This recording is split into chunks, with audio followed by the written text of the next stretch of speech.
नमस्कार। एनसीईआरटी के द्वारा एक 19 मेंबर का पैनल बनाया जाएगा टेक्स्ट बुक के रिवीजन के लिए। तो इसी न्यूज़ को हम लोग यहाँ कवर करने वाले हैं कि क्या पैनल क्यों बनाया जाए, किस चीज़ के लिए बनाया जा रहा है। तो सबसे पहले बात करते हैं national education policy. National education policy 2020 जो कि लाया गया था 29 जुलाई 2020 को पार्लियामेंट के द्वारा अप्रूव किया गया था। जो पुराना जो एनईपी थे ना, पुराना नेशनल एजुकेशन पॉलिसी जो 1986 का था, उसको रिप्लेस किया। और नया जो एजुकेशन पॉलिसी था वो टारगेट करा है कि 2030 तक जो भारत का जो एजुकेशन सिस्टम है उसमें रिफॉर्म लाया जाएगा। इसके लिए नेशनल एजुकेशन पॉलिसी 2020 लाया गया था। उस पॉलिसी को लाने के बाद एक हाई पावर्ड कमेटी बनाया गया, एक स्टीयरिंग कमेटी बनाया गया था। ठीक है, स्टीयरिंग कमेटी बनाया गया था के कस्तूरी रंगन के नेतृत्व में। के कस्तूरी रंगन के नेतृत्व में एक कमेटी बनाया गया था। ठीक है, वो कमेटी ने क्या किया, उस कमेटी ने एक करिकुलम फ्रेमवर्क तैयार किया जिसका नाम था national curriculum framework for school education. ये फ्रेमवर्क तैयार किया गया था जिसका ड्राफ्ट अभी अप्रैल महीने में पब्लिक किया गया था और फाइनल जो है वो गवर्नमेंट को सबमिट किया जा चुका है कमेटी के द्वारा। उसको पब्लिक होना बाकी है और अप्रैल में जो ड्राफ्ट आया था न्यूज़ में, जिसमें देखने को मिला था बहुत सारे जो चैप्टर्स हैं वो बहुत सारे जो पोर्शन है वो डिलीट कर दिए गए थे, जिसकी वजह से बहुत सारा कंट्रोवर्सी भी न्यूज़ में देखने को मिला। लोगों के द्वारा कहा गया कि वो जानबूझकर हटाया गया है और बहुत सारे जो गवर्नमेंट है और जो कमेटी है वो सफाई में एनसीईआरटी ये कही कि नहीं, जानबूझकर नहीं हटाया गया, वो सब अब काम का नहीं है, उस वजह से सिलेबस को हटाया गया या फिर रिपीट हो चुका है, पहले बच्चे पढ़ चुके हैं, इस वजह से डिलीट किया गया है। तो इस कमेटी का जो इस फ्रेमवर्क है national curriculum framework for school education, जिसको NCFSE 2023 बोला गया, इसके बाद एक नया कमेटी हाई पावर्ड कमेटी अब बनाया जा रहा है। ठीक है, अब इस कमेटी का नाम क्या है? इस कमेटी जो नया बन रहा है उसका नाम है national syllabus and teaching learning material committee, यानी NSTC। ये कमेटी नई बनाई गई है। ये कमेटी जो है टोटल 19 मेंबर का कमेटी होगा। ठीक है, 19 मेंबर का कमेटी होगा।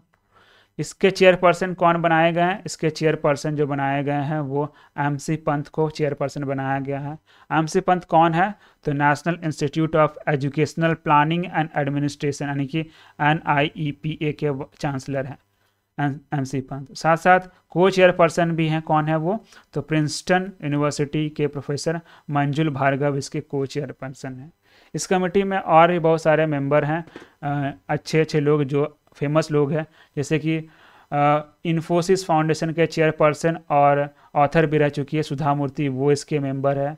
साथ साथ जो सिंगर है शंकर महादेवन, वो भी इसके मेंबर है। Prime minister economic advisory council यानी EAC जो है उसके चेयरपर्सन विवेक देबरॉय भी इस कमेटी के मेंबर है। उसके अलावा जो शेखर मांडे जो कि जो scientific council of scientific and industrial research यानी CSIR के फॉर्मर DG रह चुके हैं। उसके बाद U विमल कुमार जो कि प्रकाश पादुकोण बैडमिंटन एकेडमी जो बेंगलुरु में उसके डायरेक्टर हैं। उसके बाद चामू कृष्णा शास्त्री जो कि चेयरपर्सन है भारतीय भाषा समिति के, और संजीव सान्याल जो कि मेंबर हैं अगेन EACPM के मेंबर हैं। तो ये कमेटी में ये सब लोग मेंबर है। कमेटी 19 मेंबर का कमेटी क्यों बनाया गया? तो ये कमेटी बनाया गया है जो कक्षा 3 से और 12 तक के बच्चे हैं उनका जो स्कूल सिलेबस है उसको तैयार किया जाए और टीचर के लिए टीचिंग लर्निंग मटेरियल तैयार किया जाए, जो कि नया जो सिलेबस, नया जो एजुकेशन पॉलिसी है और नया जो करिकुलम लाया गया उसके आधार पे किताबें और जो टीचिंग मटेरियल है वो तैयार किया जाए। इसके लिए ये कमेटी बनाया गया है। ठीक है, अब देखिए क्या है, ये कमेटी को मदद कौन करेगा? तो ये कमेटी को मदद किया जाएगा सर्कुलर एरिया ग्रुप के द्वारा मदद किया जाएगा। और ये सर्कुलर एरिया ग्रुप कैसे बनाया जाएगा? सर्कुलर एरिया ग्रुप जो बनाया जाएगा, चेयरपर्सन और जो को चेयरपर्सन है NSTC के, वो इसको कंस्टिट्यूट करेंगे NCERT के सपोर्ट से एनसीईआरटी के सपोर्ट से आ रही है। जो कैग क्या करेगी, ये कैग जो है जितने भी सब्जेक्ट है उसके अकॉर्डिंग जो लर्निंग मटेरियल है, टीचिंग लर्निंग मटेरियल है और टेक्स्ट बुक है, वो डेवलप करने का काम करेगी अपने अपने सब्जेक्ट में। ठीक है, अलग अलग कैग बनाया जाएगा हर सब्जेक्ट का। उसके बाद जो एनसीईआरटी जो है वो फ्री है कि किसी भी एक्सपर्ट से एडवाइस ले सकती है, कंसल्टेशन कर सकती है, कोई भी तरह का सपोर्ट कहीं से भी चाहिए तो एसटीसी जो है ना वो किसी से सपोर्ट ले सकती है। साथ साथ एनसीईआरटी जो है फुल्ली इसको प्रोग्राम ऑफिस सेटअप करके देगा एनएसटीसी को काम करने के लिए। और कोई भी एनसीईआरटी से अगर कोई मदद चाहिए एनएसटीसी को तो आराम से वो एनएसटीसी को मदद दे सकती है एनसीईआरटी। उसके अलावा जो पुराने जो नेशनल स्टीयरिंग कमेटी जो बनाया गया था, जिन्होंने नेशनल करिकुलम फ्रेमवर्क डिज़ाइन किया, उसके जो मेंबर्स है और भी जो रिलेवेंट एक्सपर्ट हैं उनको लेकर एक अलग से बनाया जाएगा ओवरसाइट कमेटी, यानी कि एनसीएफ ओवरसाइट कमेटी, यानी कि इसको अगर शॉर्ट में बोले तो एनओसी बनाया जाएगा। ठीक है, national curriculum framework oversight committee, यानी कि ये एनओसी बनाया जाए। अब ये एनओसी क्या करेगी, एनओसी जितने भी टेक्स्ट बुक जो तैयार होगी, जो अलग अलग कैग के अलग अलग सब्जेक्ट के कैग होंगे जो कि एनसीएफएससी के अंतर्गत तैयार होगा, वो सबको सपोर्ट प्रोवाइड करने के लिए, कनेक्शन प्रोवाइड करने के लिए, लिंक करने के लिए, मतलब ओवरऑल ऊपर से देखने का काम एनओसी के द्वारा होगा, ताकि चीज़ें जो है वो जो करिकुलम बनाया गया है उसी के अनुरूप चले। इसके लिए ये काम होगा।